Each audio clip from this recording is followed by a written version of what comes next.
بسم الله الرحمن الرحیم. السلام علیکم. زه یم بخت زمان یوسفزی. تاسو د روانو چارو پروګرام هنداره دا وخت پاکستان ټلویزیون پیښور سنټر نه په پی ټی وي نېشنل ګورئ.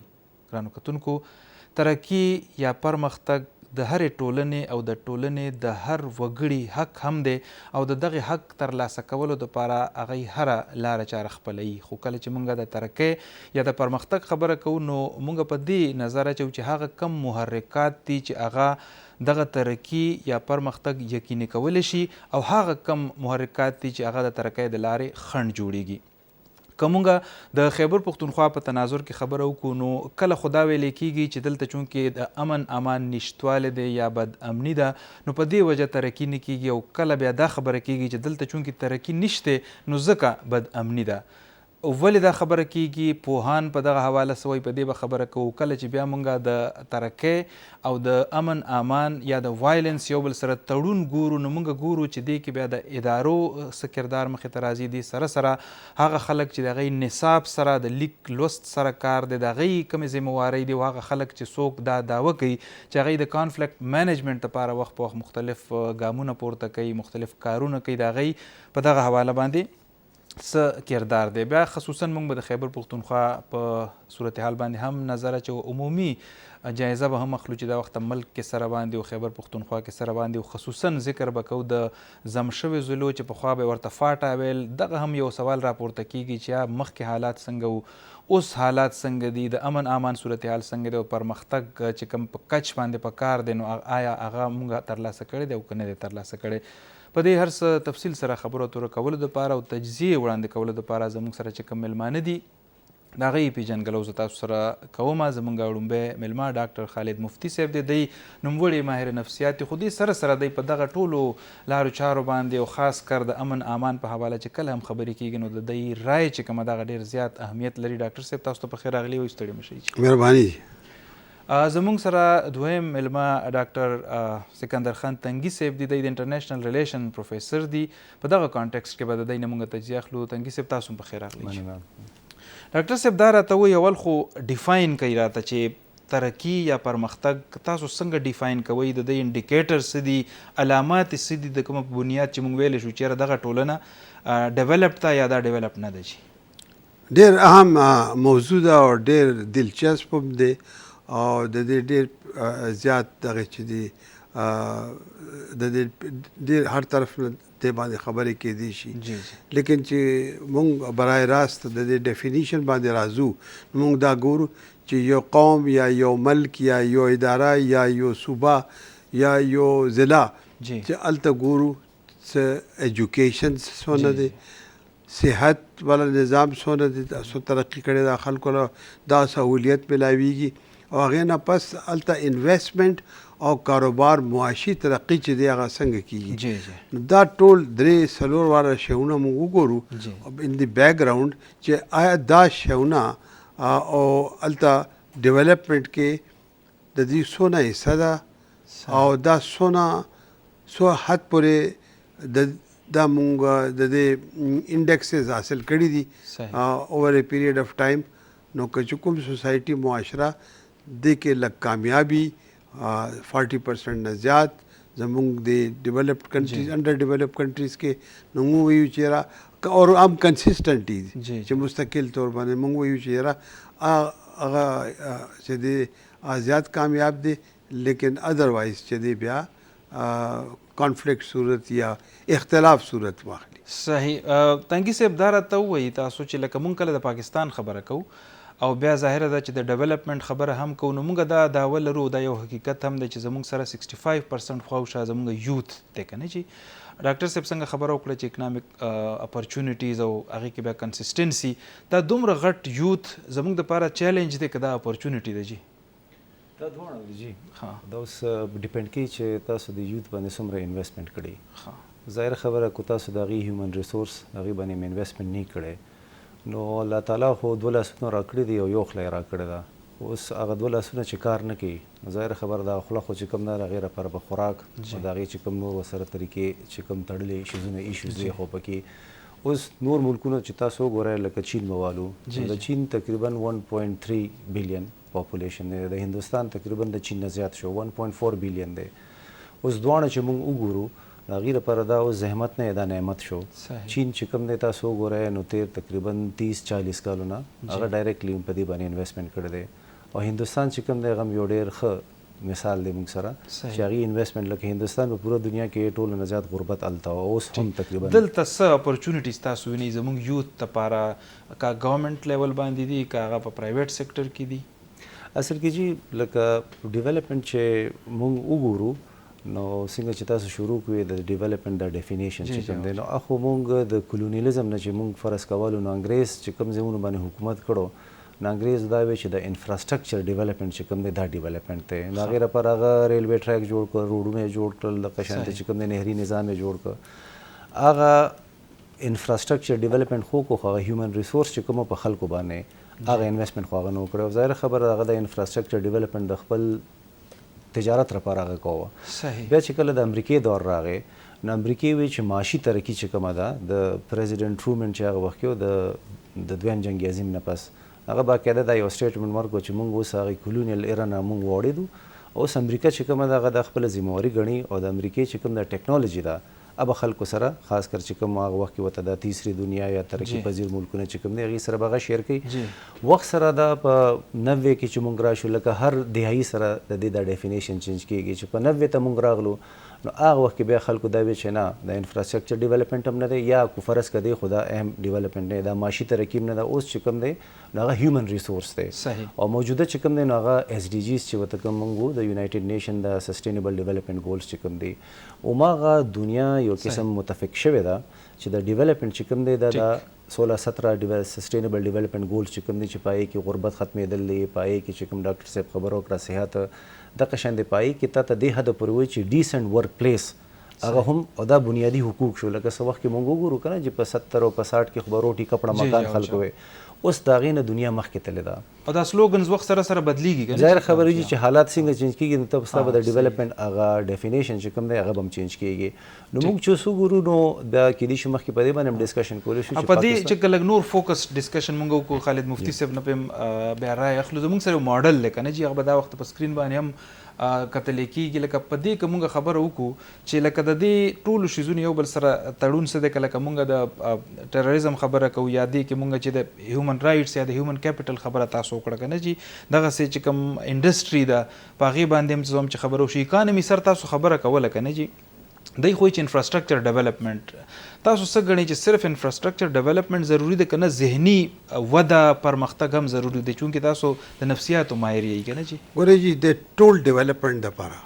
د هیومن ریسورس ډیولپمنٹ دپاره او باقي خبرې چې دي هم کړي دي هغې دپاره سوچ او فکر ډیولپمنٹ ډېر ضروري دی. صحیح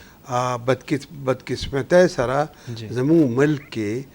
سوچ او فکر ډیولپمنٹ کا یو ټایم کې لږه ډیولپ شو نو بیا هغه باندې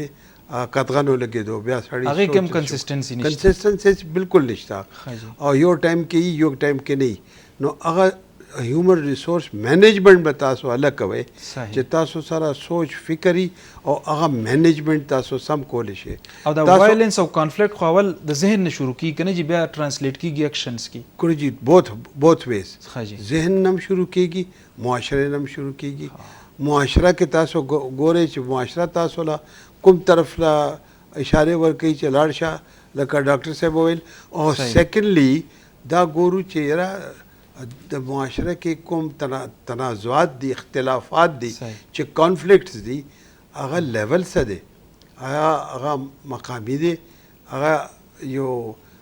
سطحي طور باندې دی یا هغه بیونډ کنټرول کې دی شي. د یوث چې دی زموږه یوث اوس اویر شوی دی یوث کې اویرنس راغلی دی خو دا ټو وے سورډ دی دو طرفه تلوار دی چې کوم صحیح رخ باندې دا یوث خپل واچو نو صحیح سوچ فکر باندې نو هغه به دا ټول شیونه ښه به اچیو کي نه شو اچولی نو بیا هغه به موږ خپل د خرابي او مشکلات والا باعث بشي او زموږ فیوچر به هغه کې ډېر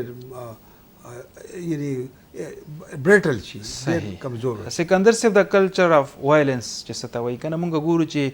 د وسایلو غیر منصفانه تقسیم چې کله موږ په سوسایټۍ کې ګورو یا زما یو حق دی هغه ماته نه میلاویږي نو ما سره خو بل لار نشته که نه زه خو به اګریشن طرف ته ځم او دا به بیا الټیمیټلی لیډ کوي وایلنس ته.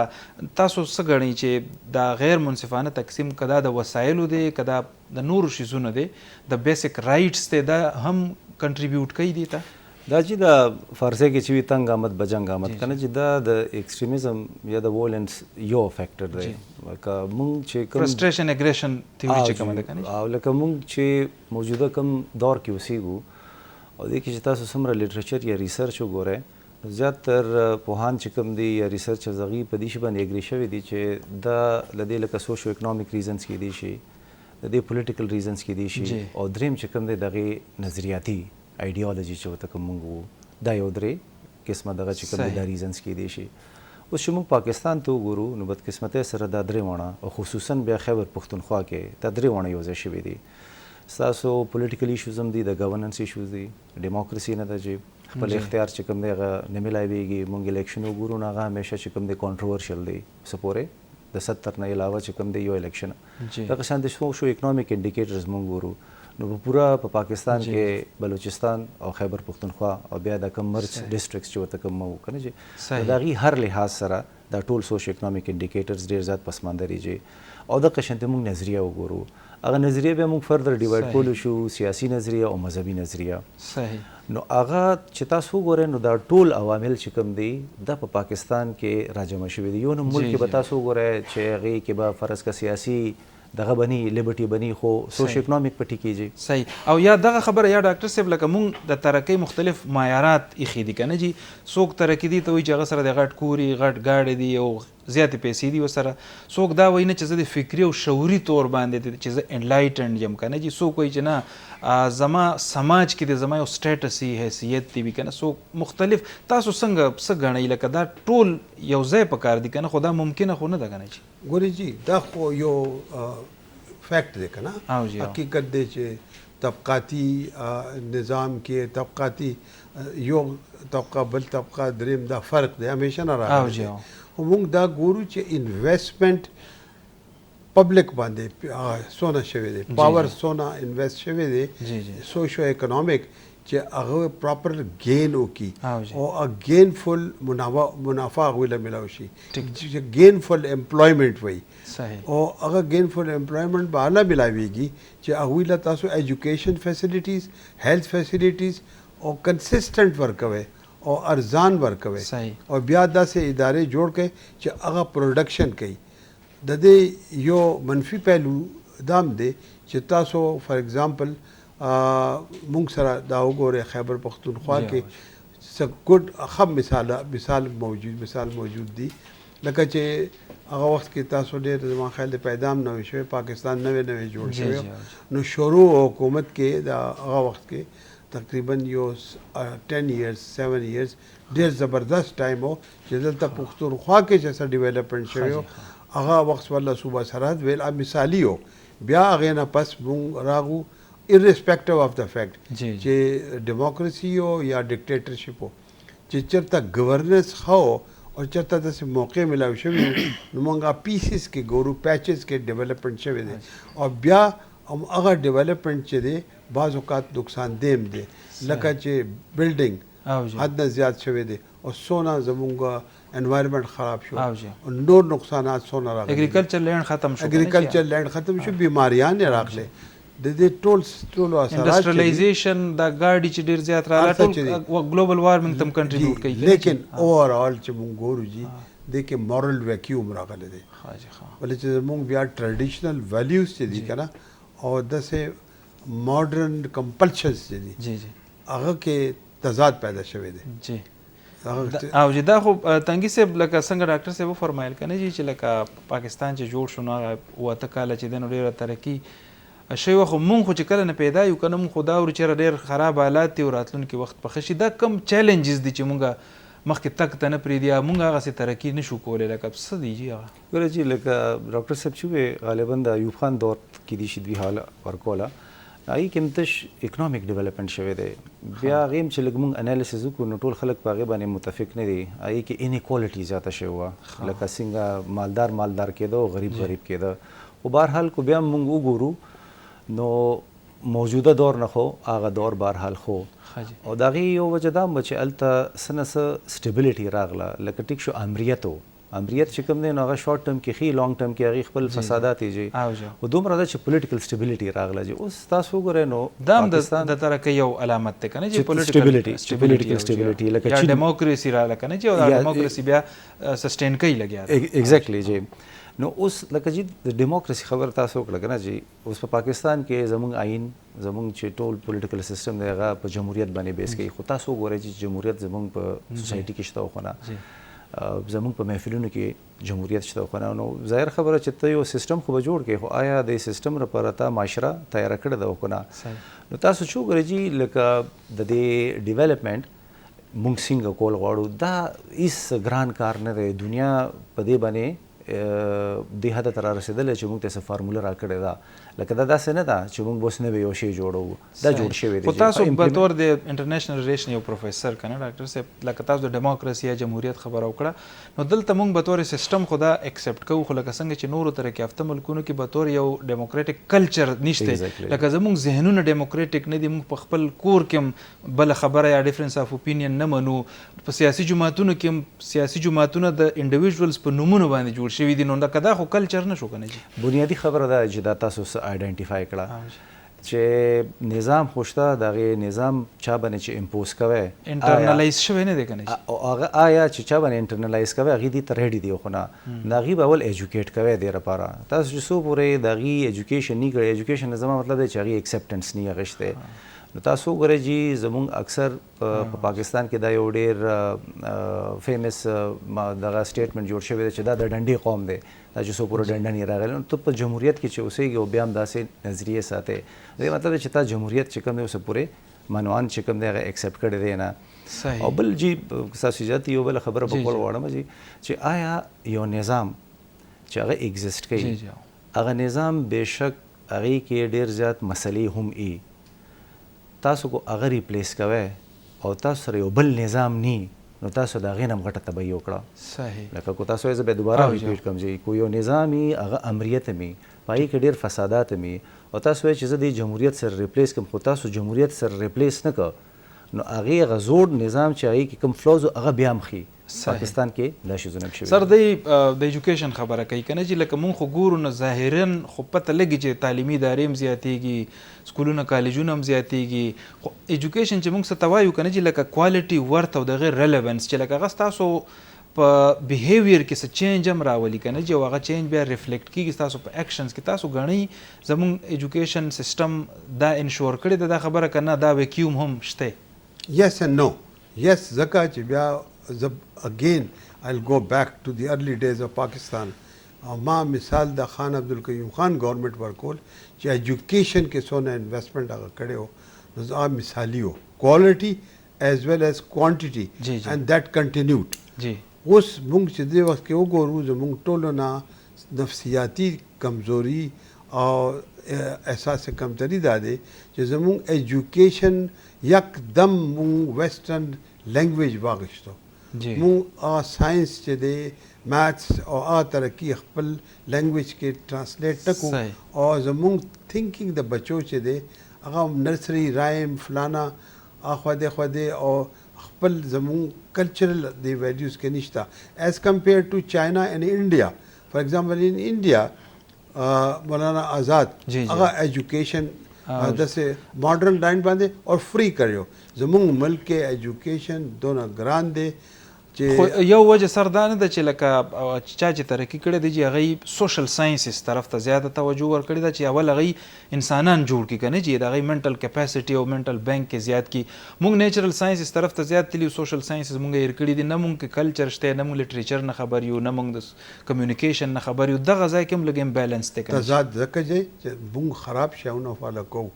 د ویسټ خراب شیونه موږ فالو کوو ښه ولې نه کوو ښه ولې نه کوو ځکه چې مونږ کور کې یو کور دی او موږ وایو چې بچو له چېرې دا موبایل دی نه ګوري جی جی او مور پلار په خپله ګوري هر وخت کې 24 غنټې موبایل ګوري او بیا بدم ویسټ ته وایو نو په کار چې ښه شیزونه یې فالو کړو ښه ورته وایو که نه سوشل الینیشن دی او جی نو موږ دا سوشل الینیشن کور کې شروع کیږي صحیح. بیا بهر لاړ شو نو الینیشن چې انګر کې او بیا فرسټریشن کې لاړ شي صحیح او بیا دې کې مورل ویکیوم څنګه راځي چې اخلاص خلوص محبت ادب صحیح. دا ټول شیونه ویلیوزم کمپرومایز شو کنه چې ډېر په دې هر زیات څه باندې compromise تنګي شوی صاحب دا راته وایي چې اکنامک گروث چې کوم دی هغه تاسو سوشل اینڈ انوایرنمنټل سسټینیبلیټي سره څنګه کنیکټ کوي لکه د دې خپلو کې څه تړون دی بیا ډیر جی یو سترونګ ریلیشنشپ دی او مونږ خو نن سبا سسټینبل ډیولپمنٹ وو کنه جی. جو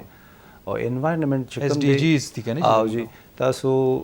کو زه یو سروې شیر کما هغه کې د 2024 د دې تیر کال ای کې راغلو چې ګلوبل تھریټس ګلوبل ریسک چې کوم دی د 2024 په هغه کې ټول نه ټاپ چې کوم دی هغه کلایمټ چینج دی جی نو د انوایرنمنت دا څه شی دی جی ماحولیات چې دا اوس نن سبا هر شي سره تړلی شوی دی اوس تاسو یو معاشي نظام یا معاشي پالیسی تاسو اپلای کړی دا خو هغې کې ستاسو انوایرنمنت ډیمیج کیږي نو هغه ظاهر خبره ده چې هغه کمپلیټ ډسټرکشن دی هغې باندې به تاسو ترقي ونه کوئ یورپ په دې معاملې کې ډېر زیات غټ انویسټمنټ کړی دی هلک یورپ چې کوم دی هغه د دنیا ټولو نه غټ اکانومي ده صحیح نو دنیا ټول دا شی ایکسپټ کړی دی او پرایورټایز کړی دی پاکستان تاسو ته پته جي چې د دنیا په ټاپ 10 موسٹ ولنریبل کنټریز کې راځي د کلایمټ چینج د وجه نه او موجوده چې تاسو د دې سیلاب په شکل کې وکته جي نو څوک ورته وایي چې دا کلاوډ بس دی څوک څه وایي څوک څه وایي خو هغې غټ وجه دا ده چې ګلیشیرز چې کوم دی هغه دومره ریپډلی د ګلوبل وارمنګ د وجې نه میلټ کیږي چې د هغې بل بیا موږ امبیکټمنټ چې جبو باندې موږ کنسټرکشن کړی دی سیندونو خوړونو کې هغې کې هم کړی دی نو ظاهره خبره سیند خو خپل لاره باندې دغه راځي کېږي د هغې د وجې نه تاسو وګورئ چې څومره غټ نو معاشي پالیسي هغه په ظاهر خبره تاسو الاین کوئ د انوایرنمنت خو دې سره سر کله که مونږ پخوانۍ چې کومه فاټا وه اوس خو زم شوې ضلعې دي د هغې چې کوم سوشو اکنامک انډیکیټرز وو هغه څه ډېر زیات ښه نه وو د هغې په وجه بدامني به اکثر راتله هغه بدامني به چې ده نو بیا ټول ملک کې خورېدله که نه چې دغسې د بلوچستان مثال زموږ مخې ته دی او بیا که مونږ د نورو ځایونو کې وګورو چې زموږ کوم کلیوالي علاقې دي که نه چې هلته کې دا کانفلیکټ زیات وي ځکه چې هلته کې ځمکه وي د خلکو جایدادونه وي پټي وي خوړونه وي دلته کې خلک چې دی نو خپل کار روزګار کوي سبقونه وایي که نه چې نو دغه هم دا چې نه دي ډیولپ شوي او بیا هغه کانفلیکټ خور شوی دی که نه چې چار چاپېره علاقې اګنور شوي دي او جی both for education necessary education چې هغوی اګریکلچر ډیولپ شي انوایرمنټ سیف شي او هغه انسټیډ اف دا هلته نه خلک چې دی هغوی اکسوډس ټول ښارې راغو ټرایبل ایریا چې دی ټرایبل ایریا پالیسي چې دی هلته ایجوکیشن خو ډېر مشکل و څه هغوی قصور و څه هغوی خپل نظام و او اکسیپټیبلټي هغه نه مونږ کول نه هغوی کول لیکن هغوی ټوټلی اګنور شوي دي او اوس ریسنټلی خو هلته ډېر زیات بد حال دی ځکه چې اوس کانفلیکټ دونه زیات شو میلیټنسي ډېر زیات دی یو معاشره چې کوم معاشره کې نیم ترقي شوي نور ترقي ضروري ده هغه په تاسو ډنډې په زور نشي کنټرول کولی یو نیډ هیومن هغه سایکالوجي دی یو نیډ ټو ټاک یو نیډ ډایلاګ یو نیډ کاونسلنګ صحیح او هغې نه به څه حل تاسو وباسئ چې په خپله انډیجنس مونږ خپل حل نه وباسو چې هغه نفسیاتي طور باندې آل پارټیز له سیټسفای کوي او خلکو نیډ پوره کوي نیډ اسسمنټ نو هغه بیا ډېر زیات پرامن حالات پرېږدي او خبرې پرېږدي نو هغې نه پس هغه چې دی یو وایلنس طرف لاړ شي صحیح دا ډاکټر صاحب دې خبره کوي که نه چې لکه انډیجنس که نه که مونږ د خیبر پښتونخوا یا د فاټا پخوانۍ یا د بلوچستان خبره کوو نو دې کې هر څه لکه د حکومت خو ذمهواري نه ده زمونږ لکه که مونږ وګورو زمونږ آبادۍ څومره په تیزۍ سره زیاتېږي لکه دې کې د حکومتي کار نشته وسایل هغسې کمیږي بل زموږ چې کوم خانزم دی جاګیردارانه نظام دی سرداریزم دی نو دغه خو هم د ترقۍ په لاره کې خنډ دي خو دا خو موږ خپله جوړ کړي دي که نه جي زه خو چې ګورم چې اوس خو فیوډالیزم پاکستان کې ختم شوی دی بلکې فیوډالیزم هغه ډیفینیشن چې موږ وګورو په هغې باندې پاکستان دا به کتابونه ختم شوي خو شته چې ګوره دا ګورې نه روزانه څوک چېرته څوک وجني او څوک څه کوي. نه جی زما خپل خیال نه دی کو په بلوچستان کې یا په سند کې داسې په بعضې علاقو کې دا خو معذرت سره جی په 1980 کې د ضیا صاحب حکومت چې کله و هغې وخت کې داسې ډېرې ډرامې هم جوړې شوې فلمونه هم داسې جوړ شو د هغې خپل یو سیاسي مقاصد و چې خو بهرحال irrespective of that discussion که نه دی ستاسو کوېسچن ته چې راشو نو بیا خبره دا راځي چې د دواړو اړخ نه دی ځکه چې د دوی خپل کوم د انډیجنس خلک تاسو یاد کړل نو د هغې خپلې کمزوریانې یو اړخ ته خو بهرحال هغې سره خو خپل وسایل اختیار خو نو چرم که نه چې پالیسیانې خو ظاهره خبره د هغه حکومت جوړوي بل بیا د دې د سټریټیجک لوکیشن چې تاسو وګورئ نو افغانستان سره دی افغانستان او د پاکستان چې کوم د پالیسیانې دي نو هغه همیشه نه ظاهره خبره ده هغه داسې په ون پیج باندې دی زموږ همیشه هغې سره کلیشز دی اوس بای ډیفالټ دوی په بارډر لاین باندې پراته دي جی نو ستا حکومت چې کله کوم پالیسي جوړیږي خو په هغې باندې به اپلای کېږي که نه جی لکه 9/11 مونږ وګورو جی نو د 9/11 کې خو د فاټا یا د خیبر پښتونخوا یا د بلوچستان یا خصوصا خیبر پښتونخوا به ولې د هغې خو په کې هېڅ انوالومنټ نو خو ټول نه زیات خو افیکټ شوی خیبر پښتونخوا دی په 9/11 کې نو اوس دا خو موږ نه وکړی خو پالیسي داسې جوړه شوه چې به خامخا دې باندې امپلیمنټ کېدله بیا د انګریز ټایم تاسو وګورئ FCR تاسو وګورئ جی بیا دا یو بفر زون یې جوړ کړو نو دا چې څنګه ډاکټر صاحب وایي انټینشنلی دا یو ډیپرایوډ ایریا وه او د دې د FCR قانون دا خو اوس ریسنټلی چینج شو حالانکه اوس هم تاسو چې څنګه اشاره هم ورکړه چې دا ماین اینډ منرل ایکټ چې کوم دی نو هغې بیا جرګې اړخ ته ورکوي کوټ اړخ ته نه دغه کېږي جی او هغه شی چې کوم دی یا غالبا مرج ډسټرکټ باندې خو دا فیکټ خو تاسو نه شئ ډینای کولی دا آبادي چې کوم ده که نه ځکه چې موږ سره داسې ښه مثالونه شته لکه د ویسټ چې هلته کې هغه ښه انډسټریالایزډ و ترقي یافته و خو د هغې آبادي چونکې زیاتېدله نو هغې ویل چېرې دا نورو ځایونو کې بیا هغې ایډجسټ کړه که نه چې سپیس هغې له پکار ګوره جي دا خو د مالتس تیوري چې کومه وه هغه هم وخت غلطه ثابته کړه مالتس وی چې د انسانانو چې کوم ریپروډکشن دی هغه د خوراک نه زیات کیږي هغه ایکسپوننشلی کیږي او دا بل ارثمیټیکلی کیږي اوس ټیکنالوژي داسې راغله چې ته وسایل ته زیات دغه کولی شي آبادي چې اوس دا څنګه چې آبادي کنټرول کول هم ګوره یو ترقي ده دې سره زه بالکل اګري کوم خو زه تاسو ته یو بل ډایمنشن هم ښوم زه به فرض کوم دا آبادي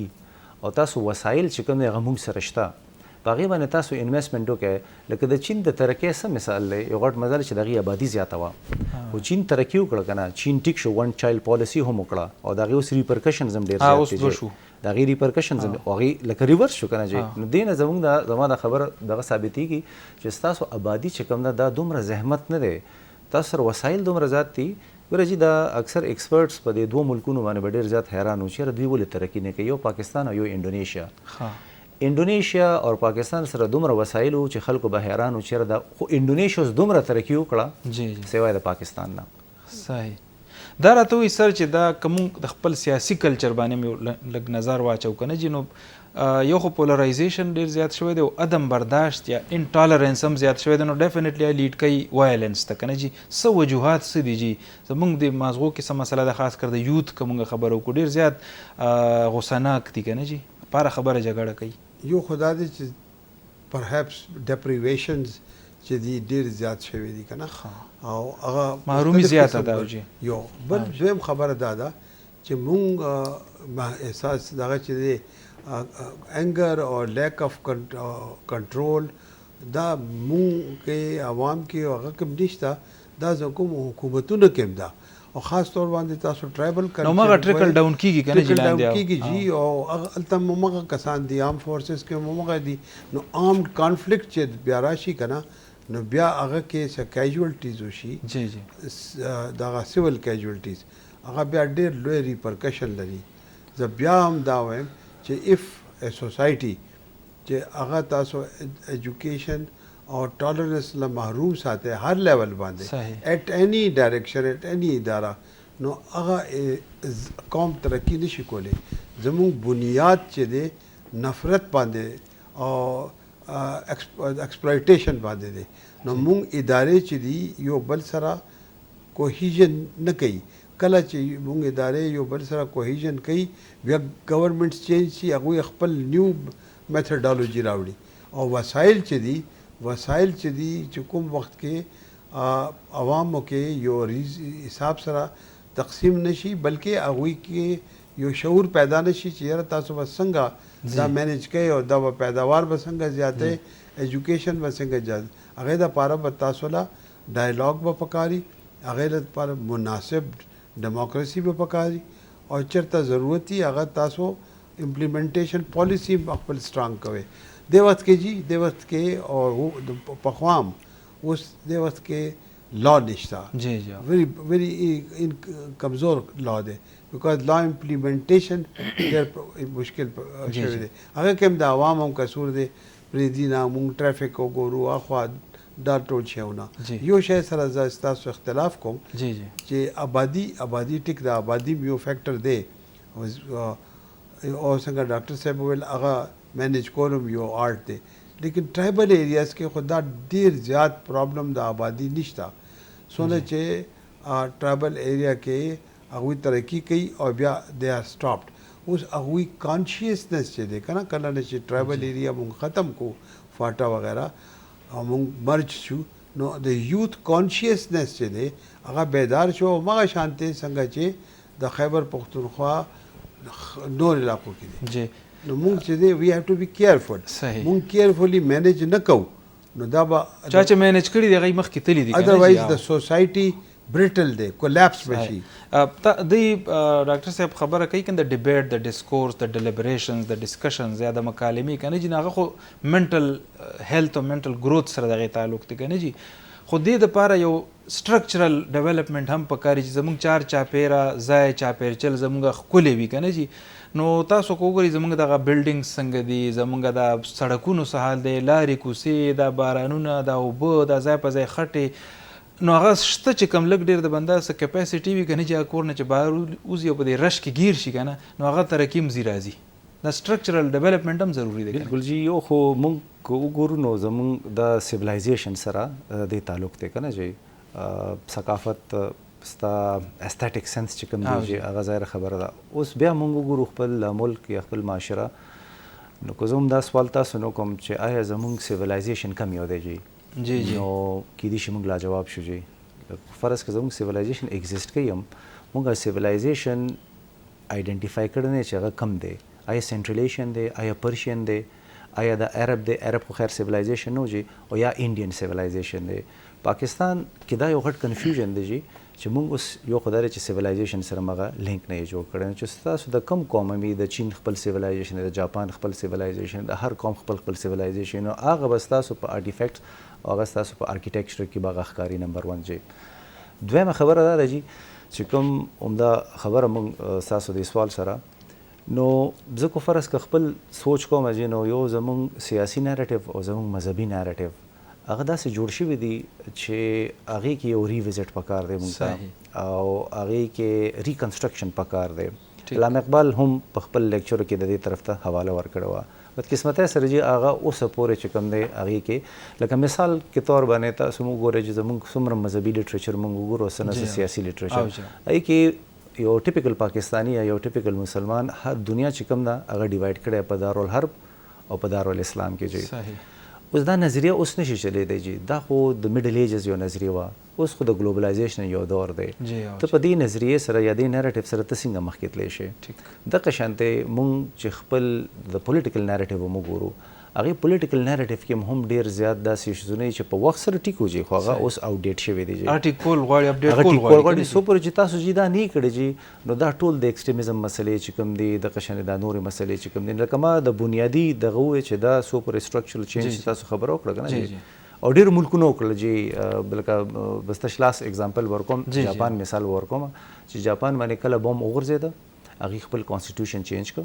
او دغه په هیستوري کې یو ډېر غټ سټیپ واغېسته او یو بل نوی آغاز یې وکړ دا ایکسټریمزم یا انتها خوښي یا د وایلنس که نه سر د دې د ختمولو دپاره لکه داسې څه وی فارورډ دی نصاب په لیول باندې هم جي د کمیونټي انګیجمنټ په حواله هم نور چې زمونږ کوم سیول سوسایټي د انسټیټیوشنز دي په کار څه دي جي چې لکه اخره کې مونږ څه حل هم راوباسو که نه جي ګورې جي مونږ سره لږ ښه مثالونه موجود دي لکه لوکل بیسس باندې کوم ان جی اوز دي خاص طور باندې څه نمونه به زه ووالم دوستي ان جی او چې هغه ایجوکیشن دا څونه پیلاو کړی دی ون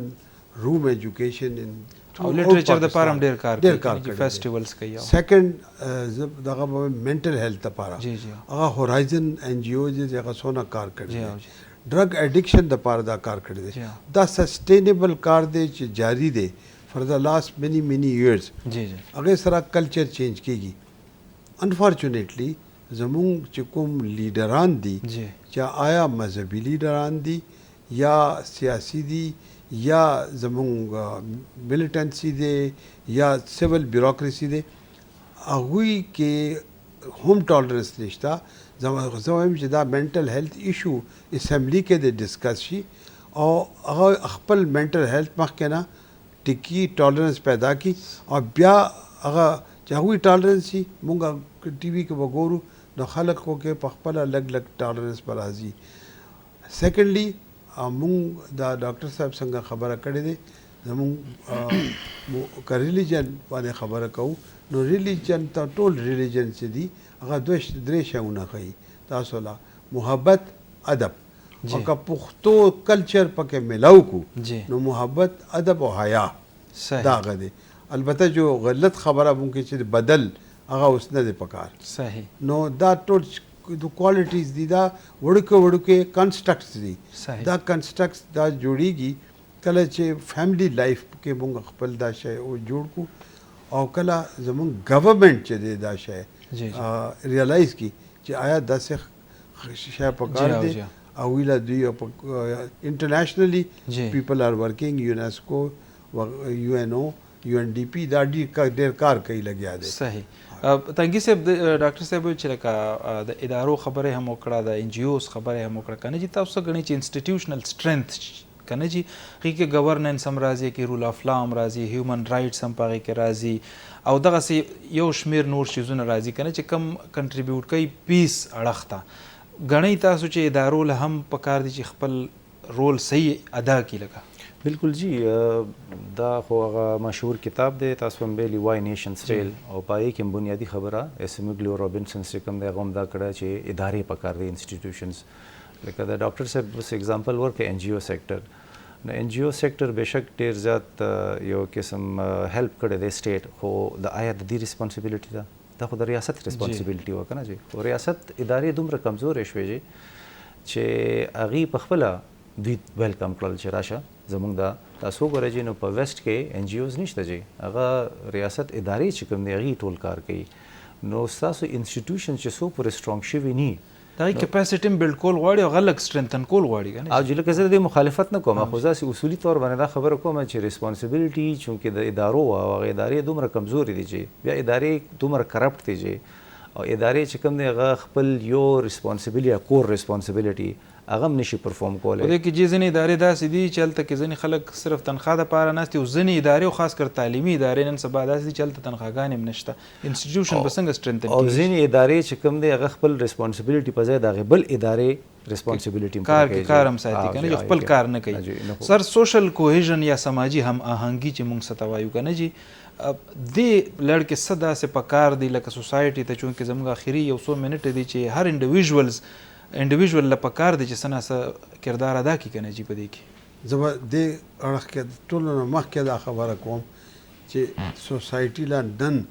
پکار دی سایکالوجي دا چې د سوسایټي سایکالوجي سوشل سایکالوجي کې دې وخت ټولو نه ټاپ باندې دا انوایرمنټ راځي دا انوایرمنټ پولوشن کلایمټ چینج لکه ګرمي د نو حد نه زیاتو او موږ څنګه مینیج کوو لاهور او واټ هیپند ان پېښور اټو څه میکانیزم نشته دې باندې تھینکینګ پکار دی سیکنډلی موږ هغه زوړ مالدار سیستم مالداري سیستم پیدا کو او ګاونډ کې موږ خپل کمیونټیز پیدا کو موږ یو کالونیز کې اوسېږو بل کالونی کې اوسېږو او اوس اسلام آباد په شانته نیکسټ ډور نیبر حال موږ له پته نه چې مړ دې که ژوندی دی نو او جمعیتونو را موږ دا کلچرل او دا سوشل کوهیژن والا ادارې جوړ کو هغه کې راځو او انسټیډ اف لیوینګ ډیم ټو اونلی دوز پیپل چې هغوی کلیم کوي چې یاره موږ ډېر ریلیجس وو وی شوډ آل گو وی شوډ آل کنټریبیوټ او خپل علاقه خپل بچو لا چرته وګورو د سټریټ والا بچي بل هغه چې دي نو هغوی لا انکریج کوو صحیح خپل کور کې خپل نوکرانو لا انکریج کوو ډرایورز لا انکریج کوو ایجوکیشن ورکوو اف مونږ یو کس یو میډل کلاس کس یو کس خپل یو رشتہ دار لا غریب لا ایجوکیټ کی او هغه یو جنې لا ایجوکیټ کی تاسو انقلاب برابر ہے ایجوکیشن او ورسره اگین د صوفیاو کانسیپټ هم دی اینڈ د انسانیت کانسیپټ هم دی چې لو او ادب نفرت باندې سوسایټیان نه چلېږي مونږ دا څنګه ډاکټر صاحب وویل چې مذهبي نفرت د معاشرتي نفرت سیاسي دې نه ځان خلاص کو یو خو تنګي صاحب اخره کړ راته دا وایي چې دا هیلدي کمپټیشن څومره ضروری دی موږ ټولو کې او کانفلیکټ ریزولوشن ظاهره ده چې موږ هغه کمپټیشن کانفلیکټ طرف ته یوسو هغې نه به یو بله مسله جوړه شي چې هغه هم رواني د مخکې تګ دپاره یو هیلدي کمپټیشن هم وي خو دې سره سره موږ کوشش کوو چې څومره تنازعات دي که نه چې هغه موږ د خبرو اترو د لارې هواري کړو د مفتی صاحب خبره به زه لږ مخکې وړم ایز ان ایجوکیشنسټ آلسو که نه جی